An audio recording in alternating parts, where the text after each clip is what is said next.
कहां जो भक्त बताओ? 10-15 जजमान है, तई कमेटी के 15-20 आदमी बैठे ही सुत्ते में कथा होता ही दे। बिल्कुल जरूरी नन्या के कथा में भीड़ होए नहीं। एक बात प्यारे हमारी ध्यान से सुन लियो, नीम करई जिन जानियो जाकी गेरी छाए, वो भज्जा बेरी ने जानियो जो बसे दाहिनी बाएं।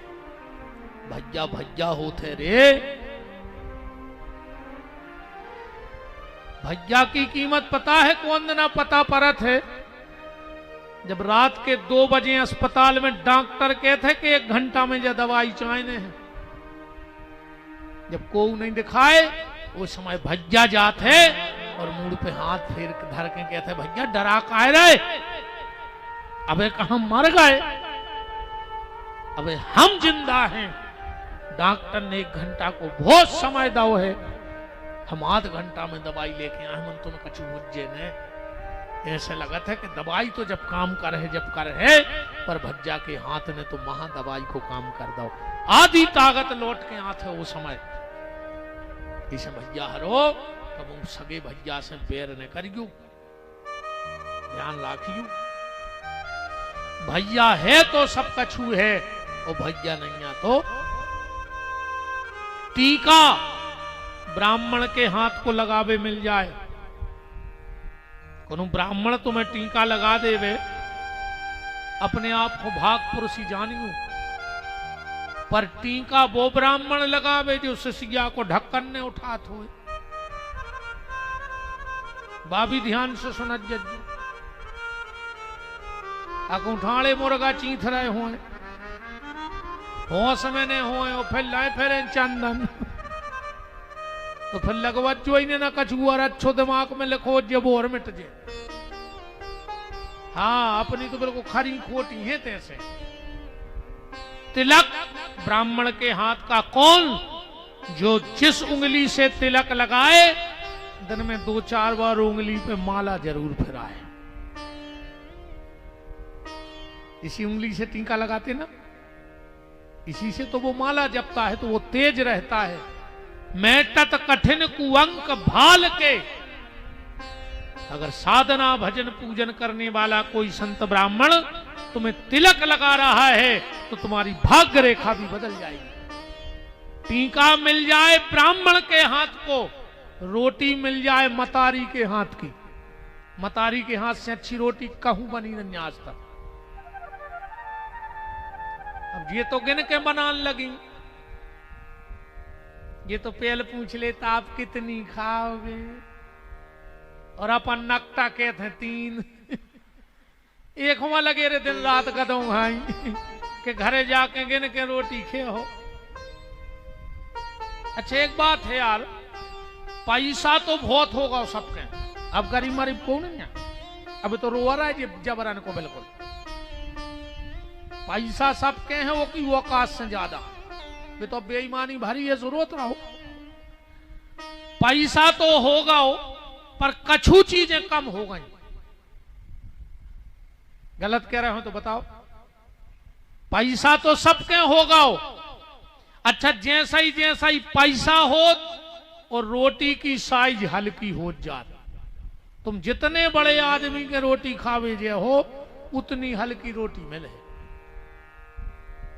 गलत तो नहीं कह रहे। हम गए थे अब एक बड़े आदमी के, उन्होंने 2 आठे कैसी भी 8वां धार के गुरु जी वो ले आए, हमने मुंह बोला तो नहीं जाना, हम कह देते में से ये को लाई जा जमुत की हो रही। अच्छा हम जाए, हम खात में भोजन नहीं कर, वो मुंह नहीं बोला थी आज, हमने सारो तो कर दो तो के पास बहुत है, जो ही तो हम पचा ले में 2 8वां, अपन 14 खावे बारे दद्दा गांव के यार हैं। अब तुम 2 8वां धरे फिर रहे, हम 8 रोटी सवेरे चाय में मीड़ के खा लेते पहले ही, हम 2 8वां में फर रहे। रोटी की साइज कम हो गई, जितना ही ज्यादा पैसा आया है कपड़ों की साइज कम हो गई कि नहीं हो गई? जैसा ही पैसा बढ़ा तो आदमी के कपड़ा कम हो जाता। का दुर्भाग्य है बताओ राम, क्या दुर्भाग्य है। पहले रोटी 4-6 मताई धर देती बना के, अपन सवेरे आंखें मीड़त जाते मटेली धोरते कि कौन वो ने उठा ले मेरे हमारे हिस्सा की। अब बेरात ही को पूरी नहीं बना रही, सवेरे काखे मोड़ी मोड़ा। पहले दाल बाटी चूरमा, मोड़ी मोड़ा होते सूरमा। अब के खा रहे हैं पिज्जा, सो होगा चुज्जा। अब तो पिज्जा खा रहे सो चुज्जा ही सी है वो औलाद नहीं है। अरे बात भोजन की चल रही थी, माता की चल रही थी। अच्छा कछु कछु तो आजकल रे जाके लगे हमारी से कई गुरुजी, अब तो हम इतने बिद गए हैं कि खावे को तक टेम नहीं है, फांसी लगा ले मर जा। ऊंसे ने मारो तो जहर खा ले, पेट में खा नहीं रहे, पीठ पे बांध के ले नहीं जाने, तो कौन बाप को कमा रहा है हमें जा बता दी तुम तो। कई गुरुजी हमें तो खावे को तक टेम नहीं है, जहर खा ले मर जा। कम से कम दद्दाहरो पेटाई में खाओ यार, पेटाई में खा ले कम से कम, भगवान ने मौका दाओ है तो तिलक ब्राह्मण के हाथ का, रोटी मां के हाथ की, बैठक भैया के संग की। कहूं तुम आओ भैया तुम्हारे संगे बैठत होए तो समझ लियो तुमसे भागपुरुषी दुनिया में कोई ने कहा हो, और अगर भैया नहीं बैठत तुम्हारे संगे तो समझ लियो तुमसे खराब एकड़ा और सुंगरा पूरे गांव में ने कहा हो। हाँ फिर तुम आदमी ने कहा है घर के दरवाजे लिख दो सुगर निवास, सुंगरा रेत कहा है तुम वो घर में, अगर तुम्हारे सगे भैया से नहीं बन रही तो तुम 1 नंबर के सुगर कहा है। आज गैया की हालत खराब है, भैया की हालत खराब है, और मैया और बाप की हालत खराब है। बहु दद्दा को नहीं राखो चाह रहा संगे। अब तो सरकार तक लिखवा रही दद्दा, हम 2 हमारे 2, और बहु दद्दा को घर से निकाल दो। 4 को तो परिवार ही बचो, मम्मी पापा चुंटू मुंटू नहीं है। और आज की जो औलाद तो और ही खतरनाक हो गई। पहले के कहते हम 2 हमारे 2, आज के लड़के कहते हैं शेर का बच्चा एक ही अच्छा। अब 2 ही नहीं चाहने दद्दाहरों। और आज के मोड़ी मोड़ा और खतरनाक हो गए, वे कह रहे हैं बाल ले बच्चे सबसे अच्छे। अब उनको औलाद ही नहीं चाहने। अरे राम राम राम, माँ बाप की सेवा करो। माँ बाप की सेवा से बढ़ के दुनिया की कोई सेवा नहीं है। पर अब का माँ बाप की सेवा हो कैसे रही। अब तो सासो तीरथ, ससुरा तीरथ, और तीरथ साला साली है। और दुनिया के सब तीरथ झूठे, चारों धाम घरवारी है। अब तो जो कछु इनने कह दई घूंघट माता हन्ने आखिरी कहाई। फिर ने वे वेद माने ने, शास्त्र ने, पुराण। अच्छा बहन जी हर एक बात बताओ, तुम्हारे अपने बाल बच्चों को श्रवण कुमार बना रही नहीं, पढ़ा रही, लिखा रही, स्कूल पहुंचा रही, वो घर बारे को तुमने धुंधकारी बना दो। कैसे बन जे तुम मोड़ा। हम तो कहते सकोर के बब्बा तुरे पांव परे, आज मंगल है। मोरी सुन ली गो दादा, अगर हम झूठो साचो कछु भजन करा तो मोरी इतनी तो सुनाई ली गो बब्बा तुरे पांव परे। जोन बंगे अपने सास को दुख दाए हुए ये क्षेत्र में, उनको ऐसी चुड़ैल बहू दियो बब्बा तोरे पांव पड़े कि आके इसकी सांप कैसी थुतरी को चरे या खून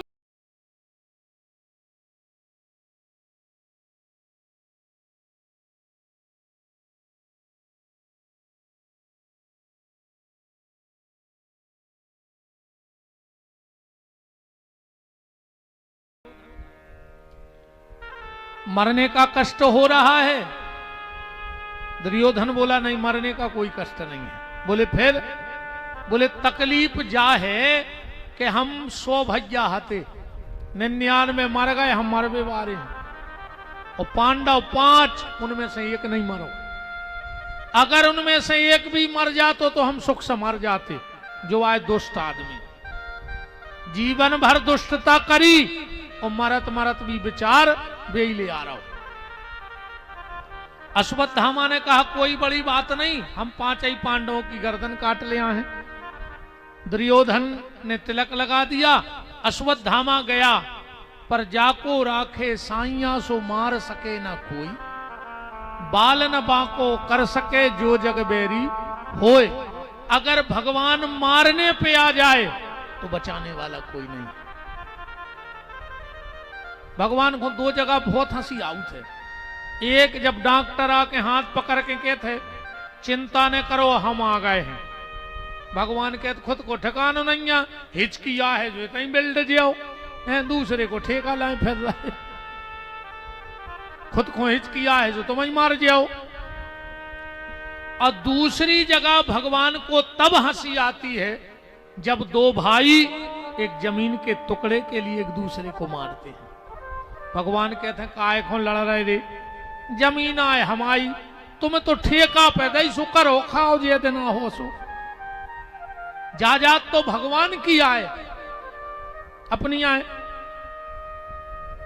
अपने बाप की आए, अपने बप्पा की आए। 1-2 एकड़ ले जाते बप्पा को संगे तो उनकी होती।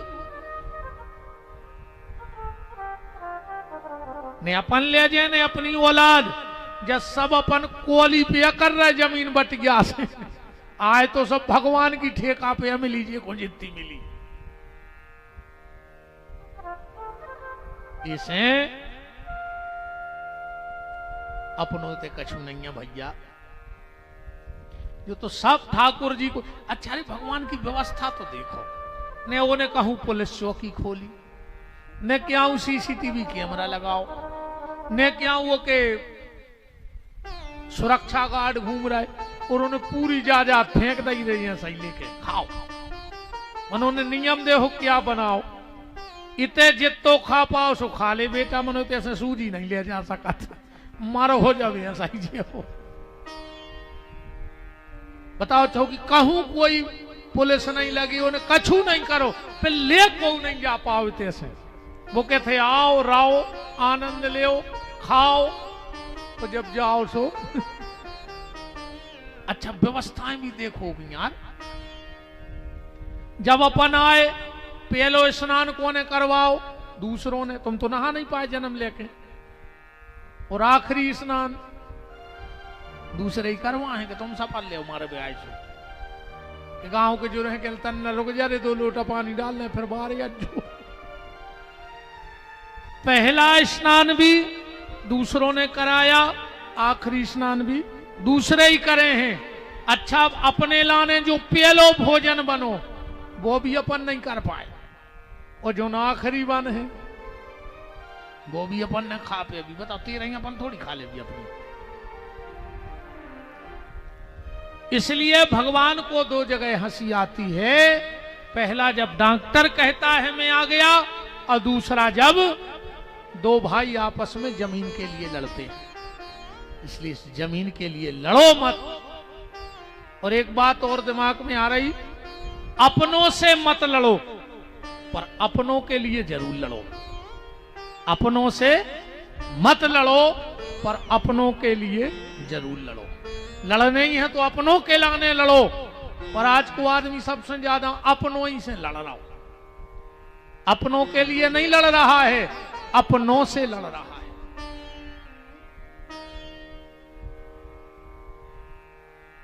मारने वाला है भगवान, बचाने वाला। जब भगवान को बचाने हुए, एक शिकारी ने धनुष बाण लिया और बाण चढ़ाया। एक हंस का जोड़ा ऊपर उड़ रहा था। नीचे को देखा कि शिकारी बिल्कुल सीध बाने लगाए हैं बाण। तो हंसों ने सोची ऊपर खोल जाएं। ऊपर देखा कि बहुत तेजी से झपट्टा मार के बाज चली आ रही है। अब तो वे फंस गए, अब क्या करें? ऊपर जा रहे तो बाज खा ले, और नीचे जा रहे तो शिकारी बिल्कुल धनुष पे बाण चढ़ाए खड़ो। हंस घबराने लगा तो हंसली बोली कि मैंने सत्संग में सुना है कि मारने वाले से बचाने वाला बड़ा होता है। धीरज धरो, कुछ ना कुछ चमत्कार होगा। और जैसा ही वो शिकारी बाण छोड़न लगो, वही समय शिकारी को सांप ने काट खा। सो के हाथ लगाए, सो वो धनुष तन्नक ऐसो होगा, वो बाण छूटो और जाकर सीधो चील में घलो, सो चील मर गई, हंस की बच्चा बच गए। ये बचाने वाला ईश्वर है। पांचों पांडव तो चले गए थे उत्सव में, बच्चा सो रहे थे। अश्वत्थामा ने जाकर पांचई की गर्दन काट ली। गीता में लिखा है सौभद्रा द्रौपदाश्चैव सर्वे एव महारथा। पांचई की मुंडी काट के लाया और दुर्योधन को दिखाई। और जब पांडवों की जगह दुर्योधन ने अपने बच्चों के सिर देखे, बहुत रोया, प्राण निकल गए। अश्वत्थामा ने सोची ने तो हम दुर्योधन के हो पाए और पांडव रह गए जिंदा, सो हम छोड़ है नहीं। अब सो ने भग धरो। सुबह सुबह जब 5 पांडव और द्रौपदी आई, और जब द्रौपदी ने अपने 5 बच्चों को देखा, 3 दिनानो त्रिया रोवे 6 महीनानो भाई, और जन्म जन्म नो माता रोवे कर गयास पराई। सब भूल जाते हैं बच्चे को, पर मां कभी अपने बच्चों को नहीं भूलती, वो कभी नहीं भूल सकती। जब जब मां थाली में से कौर उठाएगी तो बच्चे को याद जरूर करेगी। रोने लगी द्रौपदी। भगवान ने बहुत समझाया। आखिरी में अर्जुन ने अश्वत्थामा को ला करके उसकी मणि निकाल ली। ये प्रतिशोध की ज्वाला में जलता हुआ गया और उसने विचार किया कि मेरी मणि निकाली है, अब हम पांडवों के वंश में पानी देने वाला नहीं बचने देंगे। उसी समय इसने उत्तरा के गर्भ में, पांडवों का आखिरी वंश बीज कौन बचा है? उत्तरा के गर्भ में राजा परीक्षित, अभिमन्यु के पुत्र। उत्तरा के गर्भ पे जैसे ही बाण चला, 1 मिनट नहीं लगा उत्तरा को, और भगवान कृष्ण के चरणों में लिपट गई। कृष्ण कृष्ण महाबाहु भक्तानाम भयंकरो, हे कृष्ण मेरी रक्षा करो। किसी ने उत्तरा से कहा, उत्तरा जब तुम्हारे 5 ससुर वहां बैठे थे, तुम्हारी सास बैठी थी, तो तुम उनके पास क्यों नहीं गई मदद मांगने? भगवान के पास क्यों गई? उत्तरा बोली ये घटना पहले एक बार घट चुकी है। मेरी सास पे भी दिक्कत आई थी। मेरी सास तो सबके पास गई थी, पर मदद किसी ने नहीं की। मदद किसने की? बांके बिहारी ने। बात भी सही है भैया। जब द्रौपदी की साड़ी खिंची, कौन आया? बांके बिहारी, और कोई तो आया नहीं। और अपनी जब नाड़ी खींचे, आखिरी में नारी खींचे कि नहीं खींचे? आदमी कहते आहे कि हमें जे संग दे बे संग दे, हमारी घर की नारी संग दे। काय को लगे हो यार, आखिरी में हाथ की नारी तक संग छोड़ दे। तुम घर की नारी के भरण में बैठे, हाथ की नारी संग छोड़ दे। कोनो गांव को आके कहे यार नारी नहीं मिल रही, बोले फिर, बोले अब काने चे पारो तना गज्जा की पूछ छुआ दे हाथ से, पूरी जिंदगी गज्जा में लठ दाए वो मर गए सो पूछ पकड़ के बेहतर नहीं होने तुमको पार। बताओ कई तन्ना तुलसी को पत्ता डार दे मुंह में, पूरी जिंदगी दारू पियत रहे अब तुलसी डार रहे तन्नक सो जिगत में डारो तुलसी को पत्ता मुंह में, अब वहीं से खान लगो, अब वहीं से चरणामृत पियन लगो, तो जिंदगी भर दारू पी और आखिरी में कई गंगा जल पिया दे। अरे राम राम राम। ठीक है पर अब जैसो चल रहा हूँ चल का करके पूरी दुनिया में लोग हर के लगी हम का रहे का, पर हम जो के जितने बच जाए उतना ही अच्छे। आगी तो लगाई गई है, अब जितने भगा देवे हमों में से वे ही अच्छे बच जाए। तो द्रौपदी पे संकट आया, मेरी सास पे कोई ने साथ नहीं दिया, आखिरी में बांके बिहारी ने साथ दिया, इसलिए मैं उन्हीं के चरणों में आ गई। यही हमें आपको करना चाहिए, संसार के दरवाजे ना खटखटा के उस ईश्वर का सहारा ले लेना चाहिए, क्योंकि असली सहारे तो वही हैं जीव के, परमात्मा। और जिस दिन तुम्हें उस सत्य का एहसास हो गया, भरोसे का रंग चढ़ गया, फिर क्या होगा कि जो पे राम रंग चढ़ जावे, जो पे राम रंग चढ़ जावे, जो पे राम रंग चढ़ जावे, भक्ति में मर जावे। करो रे तना कर रही है चामरे को भाई, हम तुम्हें बता रहे कि आखिरी में लोग हर जगह हल्ले हैं, जिगत में ही ठोक ले, मारवे में तो घर के लूगरा ठोक हैं। जो पे राम रंग चढ़ जावे, जो पे राम रंग चढ़ जावे। भक्त की माताओं ने बड़े बड़े सौभाग्य प्राप्त किए, पर जो सौभाग्य देवी उत्तरा को मिला वो भारत की आज तक किसी माता को नहीं मिला।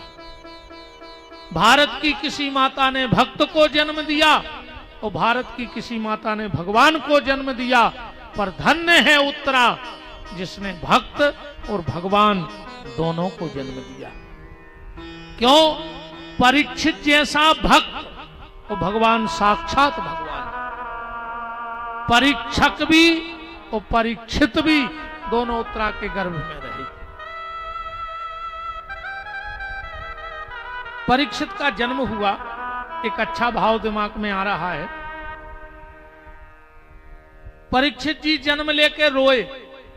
अच्छा बच्चा जब रोता है तो क्या कहते? कहां कहां कहां कहां। मतलब परीक्षित जी ने जन्म लेके मुंह से कई शब्द निकला, कहां। मतलब वो कहां है जो मुझे गर्भ में दिख रहा था, वो अब तो दिख नहीं रहा है, वो कहां है। अच्छा परीक्षित जी बहुत रोए जन्म के बाद, सबने चुप कराने की कोशिश की। उत्तरा ने गोदी में लिया, परीक्षित जी चुप नहीं भय। पांडवों ने गोदी में लिया, परीक्षित जी चुप नहीं भय। पर जैसे ही देवी द्रौपदी ने परीक्षित को गोदी में लिया और परीक्षित जी चुप हो गए। सबको बड़ा अचंबा हुआ कि मां की गोदी में चुप नहीं हुआ, वो दादी की गोदी में चुप हो गया। परीक्षित जी ने हाथों से द्रौपदी की पकड़ी साड़ी और मुंह में दबाई और शांत हो गए। आप तो एक ही नियम, परीक्षित को बस द्रौपदी की गोदी में जावे, साड़ी दबावे और समाधि में चले जाएं, और किसी की साड़ी नहीं खाते थे। बस द्रौपदी की साड़ी चबाते। अब छोटे से बच्चे से क्या पूछें, धीरे धीरे परीक्षित 8-10 साल के हो गए, पर आदत उनको वही परी। जहां दादी खड़ी मिले दौड़ के जावे, उनकी साड़ी मुंह में दबावे और बस रह जाए आंखें मूंछ के। एक दिन द्रौपदी ने पूछा, बेटा परीक्षित, तू किसी और की साड़ी नहीं खाता, बस मैं मिलती हूं और मेरी साड़ी पकड़ के मुंह में दबा के और समाधि में चला जाता है, ऐसा क्यों करता है? परीक्षित जी की आंखों में आंसू आ गए। बोले, दादी मैंने गर्भ में सुना था कि एक बार बांके बिहारी तुम्हारी साड़ी बन करके आए थे, तो तुम जो भी साड़ी पहनती हो वो मुंह में चबा के स्वाद लेता हूं कि वो साड़ी कौन सी है जो बांके बिहारी बन करके आए थे, क्योंकि जिनको मैंने गर्भ में देखा वो तुम्हारी साड़ी बन के आए, मैं इसलिए बार बार तुम्हारी साड़ी को चबाता हूं। इसके बीच में भगवान ने 5 पांडवों को वरदान दिया है, युधिष्ठिर को वरदान दिया।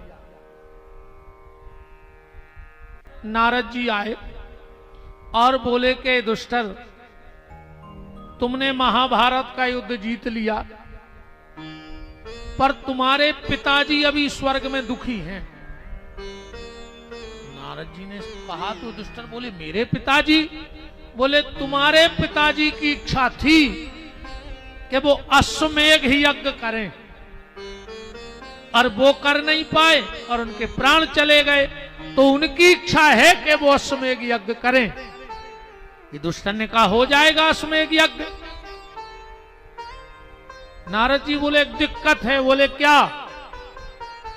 बोले, अश्वमेध यज्ञ जब सफल होगा जब पुरु मृग नाम के ऋषि आ जाएंगे, क्योंकि वेद ही वही बनाते हैं उस यज्ञ की। युधिष्ठिर बोले, पुरु मृग, ये कौन से ऋषि हैं? बोले, एक बड़े तपस्वी महात्मा हैं, उनका कमर के ऊपर का शरीर है इंसान का और कमर के नीचे का शरीर है मृग का, इसलिए पू माने पुरुष और मृग माने मृग। वो बहुत दूर रहते हैं। भीम ने कहा, हम जा रहे हैं लिबाने के लिए। नारद जी बोले, उनको लाना बहुत कठिन है। भीम ने कहा, चलो हम देखते हैं, जैसे बनेगा लाएंगे। भीम गए पुरु मृग ऋषि को लेने, और रास्ते में उनको हनुमान जी का दर्शन हो गया। आज हम सबको भी दर्शन हुआ, क्योंकि आषाढ़ का मंगल है। अच्छा, एक बात बताओ, आषाढ़ के मंगल में हनुमान जी का इतना महत्व क्यों है, जबकि हनुमान जी तो चैत में हुए हैं? तो आषाढ़ के मंगल को इतनी भीड़ क्यों लगती है और 4 ही मंगल में लगती है? क्या कारण है? मेला तो बहुत बड़ा लगा है, सब आए हो, पर आषाढ़ के मंगल का इतना महत्व क्यों है? आषाढ़ के मंगल का इसलिए इतना महत्व है, ध्यान से सुनना। आज हनुमान जी बहुत खुश रहते हैं। आज उनके दरवाजे में कोई कुछ मांगने आ जाए तो यहां से खाली नहीं जाएगा। राम कुमार शकूर सरकार के यहां से कोई खाली नहीं जाएगा, क्योंकि आज बहुत खुश हैं। खुश क्यों हैं? आज के दिन हनुमान जी को राम जी का पहली बार दर्शन हुआ था। ध्यान से सुन लेना बात। ऋषि मुख पर्वत पे मंगलवार के दिन ही हनुमान जी ने पहली बार राम जी को देखा था लीला में। तो अब हनुमान जी को राम से बड़ा तो कुछ है ही नहीं। तो जब हनुमान जी को राम जी मिले तो हनुमान जी ने मन में विचार किया कि आज मेरी मनोकामना पूरी हो गई, तो आज के दिन जो मेरे मंदिर आएगा उसकी भी मनोकामना मैं पूरी करूंगा। इसलिए आज मंगल का इतना महत्व होता है, क्योंकि इसी के बाद फिर भगवान चतुर्मास में चले गए। 4 महीने विभीषण और सुग्रीव दूर रहा। 4 महीने बीतने पर हनुमान जी और लक्ष्मण जी गए हैं। रामायण में कथा विस्तार से है। अब फिर सीता की खोज के लिए आगे निकले। तो आज हनुमान जी बड़े प्रसन्न हैं, सब कुछ देने वाले हैं। कोई खाली नहीं जाएगा। अष्ट सिद्धि नवनिधि के दाता, 8 सिद्धि और 9 निधि हनुमान जी दे सकत, पर कबे जब एक जगह से कागज लिखवा के ले जाओ। अच्छा, जैसे उदाहरण सरकारी योजनाएं हैं बाबा जी, सरकारी योजनाएं हैं, पर तुम डायरेक्ट कोनो विभाग में चले जाओ कर जो 10 लाख रुपया दो का दे दे, वो भली वो दे बैठो पन्ने दे, अजियो ने कहूँ ये कई चिट्ठियां लिख दे में कोनो मंत्री हरे कि मेरी तरफ से इतना अनुदान वहां, तो उनके पिताजी को देने पर कि नहीं देने पर बिना लिखे तो नहीं दे सकते, क्योंकि वो संपत्ति सरकार की है, वो तो खाली कर्मचारी हैं। तो हनुमान जी अष्ट सिद्धि 9 निधि दे सकत हैं, पर जब एक चिट्ठिया लिख के जे है जब का सब उनकी संपत्ति नहीं भगवान ने दी थी।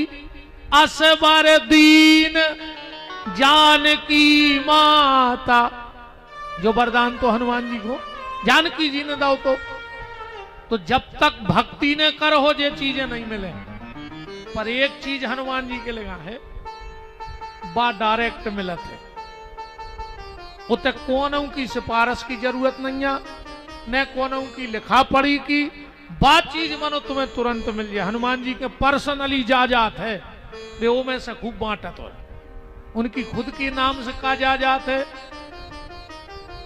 राम रसायन तुम्हारे पासा और सदा रहो रघुपति के दासा।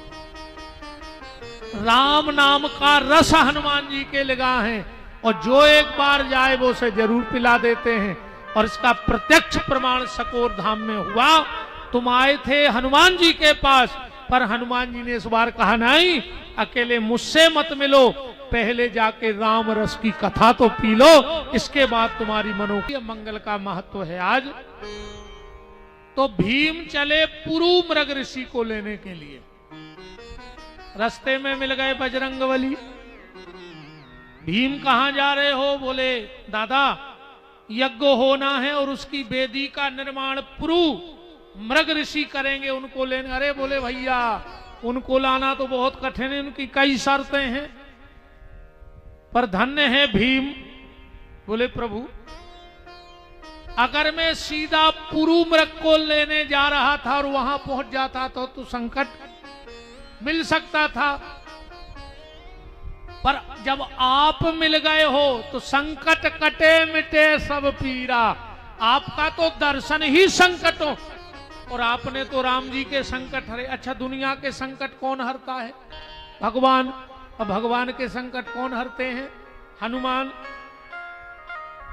दुनिया चले ना श्री राम के बिना, और राम जी चले ना हनुमान के बिना। सबके संकट हनुमान जी हरत हैं। भरत के प्राण बचाए, सीता मैया के प्राण बचाए, लक्ष्मण के प्राण बचाए, अयोध्या वालों को बचाया, और स्वयं राम जी को भी बचाया।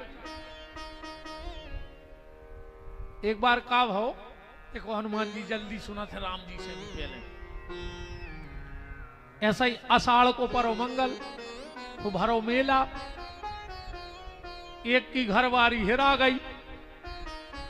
अच्छा बताओ वो खुश भाव हो जे के दुखी?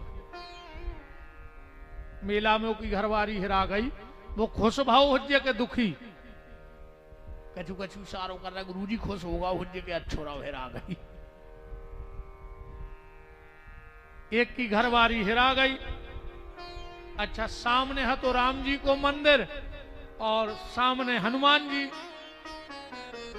अब उन्हें सोची यार का करें का करें का करें, तो अब उन्हें सोची राम जी के तो जा रहे उन्हें से प्रार्थना कर हैं। सुने 1 किलो लाओ मुंगा, और राम जी के मंदिर की छिड़ियां लगाती, हनुमान जी के अलग सो राम मंदिर की छिड़ियां चढ़न लगो। हनुमान जी के मंदिर के पुजारी ने सोची कि बताओ यार 1 किलो मूंगा दू मंदिर में जा रहा हो, हम आए में नहीं आओ। सुबह तो मूंगा धर के और आओ हाथ धोवे, बीच में लगो तो नल दो मंदिरों के। सो हनुमान मंदिर के पुजारी ने उठाई बाल्टी, जबरदस्ती आ गए नल पे। बोले काय वो तो काय होंगे राम जी के लड्डू लेके। वो कहने लगवा रहा हमारी घरवारी हिरा गई। हनुमान मंदिर के पुजारी बोले मिला ही नहीं सकत। बोले काय? बोले तुम गलत थाने में रिपोर्ट लिखवा गए। बोले मतलब? बोले उनकी खुद की तो वे ढूंढने पाए थे। बोले फिर? बोले उनकी खुद की तो हमारे बब्बा ने ढूंढ के दी। तो बोले तुम ये थाने में आओ, जो काम जे करा थे। कछु हिरा जाए तो ढूंढवे को काम बब्बा को है। वो गाँव ने मिठाई को डिब्बा उठाओ रे, और जैसे ही मंदिर की छिड़िया चढ़ो। घरवारी ने सोची जी कहूँ जहाँ चाहे जाए मंदिर में तो वहां है। सुबह पहले ही सोते बैठी थी। अरे कहने लगे जा बैठी। पुजारी बोले जो आई तो थाने को प्रभाव है, रिपोर्ट लिखी नहीं आई हो बा बैठी।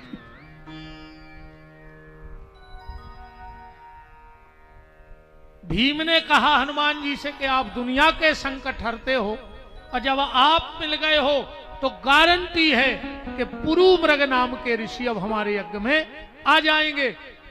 हनुमान जी बोले जब इतना भरोसा है तो एक काम करो, हमारी पूंछ के 3 बाल लाइन जा, जहां दिक्कत आवे सो एक बार फेंक दियो। भीम ने हनुमान जी की पूंछ के 3 बाल लिए और पहुंचे पुरु मृग ऋषि के यहां। वो शंकर जी के बहुत बड़े भक्त थे पुरु मृग ऋषि। 24 घंटा पूजा ही करते रहते शंकर जी।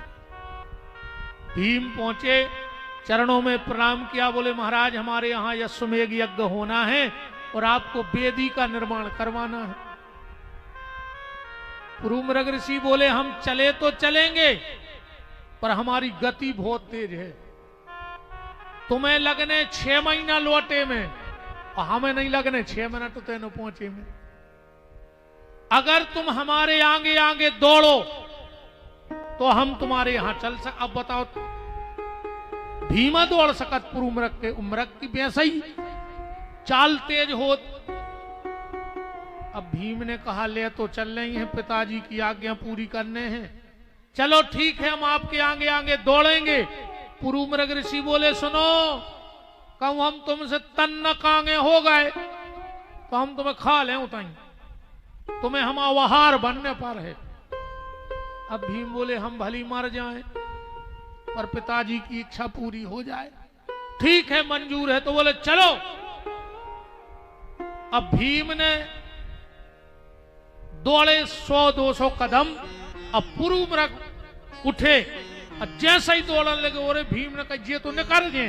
सो एक बार हनुमान जी को लाते सो फेंक दो, उते कड़ोरक शंकर जी प्रकट हो गए।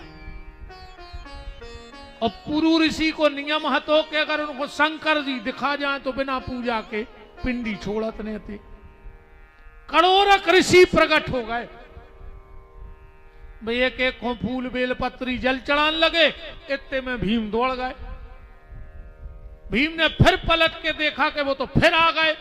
सुनने दूसरो बार फेंक दो हनुमान जी को। सो फिर कड़ोरक शंकर जी प्रकट हो गए। वे उतना ही पूजा में लग गए।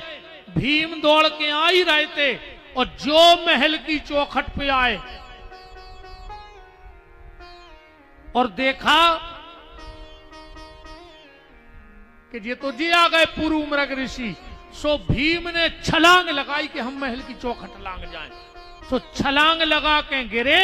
सो पेट रहेगा देहरी पे, पांव बाहर धड़ भीतर। इतने में पुरु मृग ऋषि भीतर पहुंच गए। बोले भीम तुम शर्त हार गए, अब तुम मेरा आहार बनोगे और इसका फैसला ये दुष्टर करेगा कि अब क्या होना चाहिए, क्योंकि आधे तुम भीतर हो और आधे बाहर हो। शर्त चाहती कि हमसे पहले तुम चौखट लांग जाओ। युधिष्ठिर से कहा तुम धर्मराज युधिष्ठिर हो, अब बताओ तुम्हें क्या फैसला करना है, मैं भीम को खाऊंगा। युधिष्ठिर बोले महाराज शर्त चाहती कि अगर तुमसे पहले भीम ना पहुंचा तो आप खा लेना, तो उसका धड़ तो भीतर है, अब पांव है बाहर। तो मेरी नीति कहती है कि आप भीम के पैर कटवा दो। अब वहां से जितने चौखट के बाहर रह गए पर धड़ तो भीतर आ गया। पुरुमृग ने कहा, धन्य है दुष्टर, ये तुम्हारी परीक्षा थी और तुम उस परीक्षा में पास हो गए हो, तुम न्यायचित राजा हो। अब मैं भीम को तुम्हारी इस निर्णय से माफ करता हूं, क्योंकि तुमने भाई का भी मोह धर्म में नहीं किया। तुम चाहते तो कहते कि आधो धड़ जुड़ो तो शरीर ही से रहो, पर तुमने कही नहीं, भीम के पांव बाहर थे, इसलिए भीम के पांव कटवाओ। आप न्यायचित राजा हो, इसलिए हम माफ करते हैं। तो ऐसे थे धर्मराज दुष्ट। अगर भाई का भी फैसला करना है तो जो न्याय सम्मत था वो फैसला दुष्टर का होता था। भगवान ने वरदान दिया। इसके बाद कुंती को, नकुल, सहदेव, अर्जुन, भीम, सुभद्रा और देवकी को भगवान ने वरदान दिया है। इसके बाद भगवान कुरुक्षेत्र में गए हैं और भीष्म को भगवान ने परम गति प्रदान की है। भगवान लौट के आए तो द्वारिका चले गए। यहां जामवंती के बेटे सांब ने साड़ी पहन करके दुर्वासा का मजाक उड़ा दिया। उन्होंने श्राप दिया, एक मूसल होगा यदुवंशियों का, दुष्ट यदुवंशी समाप्त हो जाएंगे। भगवान ने अर्जुन को बुलाया, बोले जो अच्छे धर्मात्मा यदुवंशी हैं इनको ले जा करके हस्तिनापुर चले जाओ। 7वें दिन द्वारका समुद्र में डूब जाएगी। अर्जुन लेके जा रहे थे, रास्ता में कोल भील मिल गए। ए अर्जुन, इनके जेवर उतरवाओ। अर्जुन बोले तुम हमें जानत हो, हमको आए। हम वही अर्जुन हैं जिसने बाणों का रास्ता बना के ऐरावत हाथी उतार दिया था, पर आज जैसे ही धनुष पे डोरी चढ़ाई धनुष ढीला पड़ गया। क्यों? ये ताकत अर्जुन की थोड़ी थी, ये ताकत तो भगवान की थी। समय समय की बात है, समय होत बलवान, और एक दिन लूटी गोपियां सुबह अर्जुन बेई बान। एक बात हमारी ध्यान से सुनना, यहां व्यक्ति बलवान नहीं होता है, यहां व्यक्ति का समय बलवान होता है। यहां कोई बलवान नहीं है। अपन कहते उनके संगे 100 आदमी परमानेंट, उनके संगे 200, उनके संगे 10,000, ये तो कोऊ के संगे कोऊ नहीं है भैया। तो जब भीड़ काय की आए, जब भीड़ समय की आए, जब समय अच्छो चलत है तो हजारों की भीड़ आगे पीछे रहते, और जो अंदर समय पलटा ही खा जात तो घर के भी नहीं चीनत। ये भीड़ काय की है? समय की। और भगवान से एक ही प्रार्थना करना कि प्रभु बस समय अच्छो बनाए रहिए। और समय अच्छो कबे बने रहे हैं? जब तुम्हारा मन अच्छो रहे। अगर तुम्हारा मन खराब है तो समय भी खराब है, और अगर मन अच्छो है तो समय भी अच्छो रहे। और हम तो भगवान से जा प्रार्थना कर हैं, हनुमान जी से, भगवान तुम सबको महंगी घड़ी देवे, पर दुख की घड़ी कब हमने देवे। यह हमारी भगवान से प्रार्थना है कि सबके लाने भगवान महंगी घड़ी देवे, पर दुख की घड़ी कब उन्हें देवे। और जब भी देवे सकोरबारों को, तो हनुमान जी ऐसी सत्संग की घड़ी देते रहे तो समझ लियो कि बेड़ा पार होगा। बस सत्संग की घड़ी देते रहे। ईमानदारी जा है, जब द्रौपदी को चीर खिंचो तो भीम ने ये दुष्टर से कही कि भैया देख ले, द्रौपदी को चक्कर आ रहा है, तना उठ के हाथ पकड़ ले। ये दुष्टर ने कहा नहीं भीम,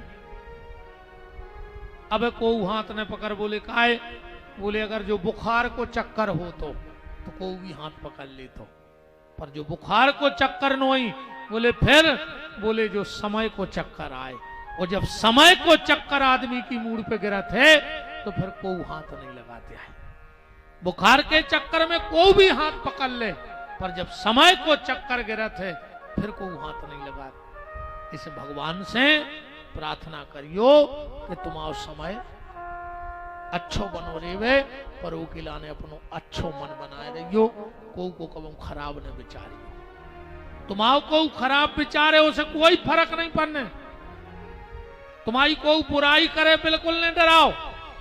अच्छा एक बात बताओ, जैसे तुम गली में जा रहे और तुम्हें कुत्ता काट खाए तो क्या तुम कुत्ता हूं काटो? तो तुमने हमें काय काटो? चलो तुम निगत जा रहे नाली में परो सुंगरा, ओने पूंछ फटकारी तने नाली को गिलाओ, तुम्हारे मुंह पे घलगाओ तो क्या तुम नाली में कूद जाओ सुंगरा छवावे?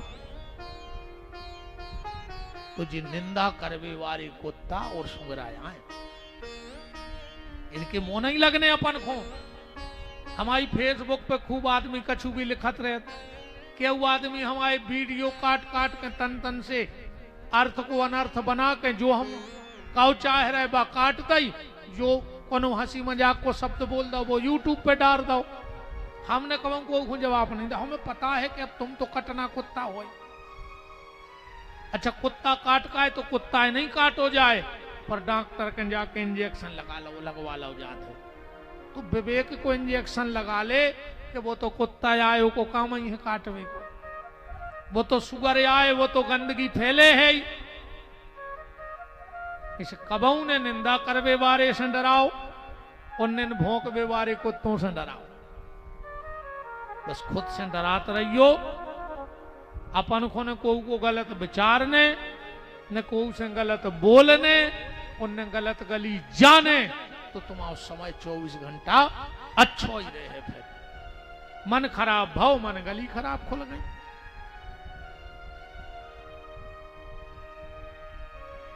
सब लूट लिया अर्जुन से। अर्जुन घर गए और युधिष्ठिर से कहा कि भगवान ने धरती का त्याग कर दिया। उसी समय कुंती ने प्राणों का त्याग कर दिया, 1 मिनट का भी दुख न सह पाई। पांडवों ने परीक्षित को राजगद्दी दी और जब चलने लगे और जो अंतिम उपदेश पांडवों ने परीक्षित को दिया है वो भी अपने जिंदगी में आप याद रखना और अपने बच्चों को भी ऐसे ही संस्कार देके जाना। आजकल आदमी मरण लगा थे तो मोड़ी मोड़ में बुला के कहते बेटा चाहे हम तो मर ही गए, चाहे तुम्हारे मर जाओ मन वो खोने छोड़ क्यों, तुम अपने बच्चों के संग अच्छो करके जा रहे जो। अरे बात तो तब हथियार जब मोड़ी मोड़ों में बुला के कहते कि बेटा हमने पूरी जिंदगी कोर्ट कचहरी करी है, सुख से कबंग 2 रोटी नहीं खा पाई बेटा, तुम्हारे कमाओ सुख से नए कपड़ा नहीं पहरा पाए, जो कमाओ वकील पुलिस को देते रहे। पर बेटा अब हमारी बुराई हमारे संगे उतर लुघरिया लगा दियो और तुम्हारे एक अच्छी जिंदगी जियो तो तुम बाप ही आओ। और जिंदगी भर तुम बोई करत रहे और बोई अपनी औलाद को पड़ा के कसाई घाई तो मर गए, तो तुम अपनी औलाद को अच्छो करके गए कि खराब? पांडवों ने कहा बेटा परीक्षित अब हम लोग जा रहे हैं, पर अंतिम उपदेश ये है कि हमारे जीवन में बहुत कष्ट आए। विष दे के मारना चाहा, तुम्हारी दादी को भरी सभा में नग्न करना चाहा, लाक्षागृह में जलाना चाहा, पर हम लोगों ने कभी भगवान का संग नहीं छोड़ा और आखिरी में हमारी विजय हो गई। युधिष्ठिर जी कह रहे परीक्षित से हम लोगों के जीवन में बड़े कष्ट आए पर हमने कभी भगवान का साथ नहीं छोड़ा, इसलिए हमारी आखिरी में विजय हो गई। तो बेटा अब भगवान तो है नहीं, अभी तो परम धाम चले गए, तो तुम्हें अंतिम शिक्षा जा दे के जा रहे हैं। हमने जिंदगी में भगवान का संग नहीं छोड़ा, तुम्हारी जिंदगी में कितनी भी तकलीफ आए तुम भगवान का नाम मत छोड़ना, तो तुम्हारी भी आखिरी में विजय हो जाएगी। बस तुम भगवान का नाम लेते रहना और भगवान पे भरोसा करे रहना, तो तुम्हारी भी आखिरी में विजय ही होगी। पांडव गए स्वर्गारोहण के रास्ते पे, बहुत कठिन रास्ता है रे भज्जा। अबे हम पिछली बार गए थे बद्रीनाथ कथा करवे, तनक तो चढ़े रे जहानो नकुल हते, वो तो एक बाबा बैठो तो हम हो रहे हते के लिए बाबा कहाँ जा रहा है, हमने कहा स्वर्ग रोहण। बोले जीते जी मरना है लौट यहां से। बहुत कठिन चढ़ाई है भैया, कैसे अब तो बहुत साधन हो गए, पेल का हुई है अब ये तो बहुत, अब तो रोडे वोडे हो गई। पहले कहने लगते कि जेको बद्रीनाथ जात तो घर के लौटवे की आशा ही छोड़ देते, आखिरी में जात तो आदमी बद्रीनाथ पहले काहे बोले उम्मीद कम ही रहती, वो तो चलो ही जाओ भगवान के। यहां परीक्षित ने अपने कार्यकाल को पूरा किया, 45 साल के हो गए। एक दिन आखेट के लिए गए, उस समय कलयुग आया और कलयुग को 4 स्थान दिए। कथा तो तुम्हारा पता ही है, दूतम पानम स्त्रिया सूनम। मेन बात जा सुन लो, कलयुग की 2 व्याख्याएं आए बार की कथा में सुन लो, सतयुग, त्रेता, द्वापर और कलयुग। इनमें तनक ढील पड़ गई। सतयुग को जो सिस्टम हतो वो ऐसो हतो कि राक्षस अलग लोक में रहते और देवता अलग लोक में रहते, तो कब 2-5 हजार साल में एक आदमी लड़ाई होती। त्रेता में तना ढील आ गई, एक ही लोक में 2 ही हो गए, वही मृत्यु लोक में रावण और वही में राम। द्वापर में और ढील पड़ गई, एक ही घर में 2 ही हो गए, वही में युधिष्ठिर जैसे देवता और वही खानदान में दुर्योधन जैसे राक्षस। फिर आओ कलयुग, अब एक ही शरीर में 2 ही बैठे, यही में देवता बैठे हैं और यही में राक्षस बैठे हैं। अच्छा, अब कलयुग को राक्षस को आए। सतयुग में जो राक्षस तो को नाव तो हिरण्याकश्यप, फिर त्रेता को जो राक्षस भाव वो भाव रावण, कछु शब्द कम हो गए, 3 शब्द बचे। द्वापर में जो राक्षस भाव वो भाव कंस, 2 शब्द को। तो कलयुग को राक्षस को आए, बताओ। अच्छा, कलयुग को राक्षस आए मैं अगर तुम्हारे भीतर जब मैं बकरों घाई, तुम में मियान लगे हो कि मैं ऐसा कर सकता हूं, तो समझ लियो तुम ही राक्षस आओ कलयुग के। जेके भीतर जब मैं आ जाए, समझ लियो तुम राक्षस। परीक्षित ने 4 जगह दी, कलयुग बैठ गया, 5वीं जगह सोने में दे दी, और उस समय जरासंध का जीता हुआ मुकुट परीक्षित के सिर पे था। जाके श्रमिक ऋषि के गले में सांप डाल दिया, श्रृंगी ऋषि ने श्राप दे दी। गौरमुख नाम के चेले ने आके परीक्षित जी को बताया कि तुम्हें श्राप मिल गया है। परीक्षित जी बहुत दुखी थे कि जिन हाथों से जीवन साधु संतों की सेवा में निकली, आज आखिरी में उन्हीं हाथों से संत अपराध हो गया। तो इसका प्रायश्चित कैसे हो, उसी प्रायश्चित की तलाश में सत्संग के लिए घर छोड़ के निकल पड़े हैं। अब कल गंगा के घाट पर महाराज परीक्षित पहुंचेंगे, सुखदेव जी आएंगे और आगे की कथा अब सुखदेव जी हमें और आपको सुनाएंगे।